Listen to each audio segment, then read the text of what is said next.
Seguindo cos beneficios fiscais, pois non todas as deducións impositivas esgotan o volume dos beneficios fiscais, sino que o volume dos beneficios que se inclúen no orzamento recolle todos os ingresos que a Xunta de Galicia prefire deixar de ingresar para que revertan principalmente nas familias e nos fogares. Como veremos logo, teñen unha componente social moi importante e que se engaden ás anteriores rebaixas impositivas.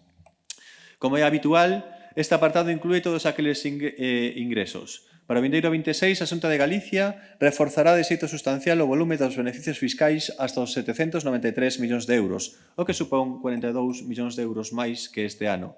É un aumento de 321 millóns de euros nos últimos 5 anos. Pero se ben é certo que cada ano, na medida das nosas posibilidades, tentamos incrementar esta contía, é moi importante o aspecto cualitativo, como dicía, posto que o 88% son beneficios fiscais de carácter social. E, ademais, reitero o dito en anos precedentes, non só optamos ou eleximos beneficios fiscais polo seu número de beneficiarios, senón que moitas veces tamén polo seu incentivo pola calidade, non pola cantidade que se precisa para un determinado colectivo.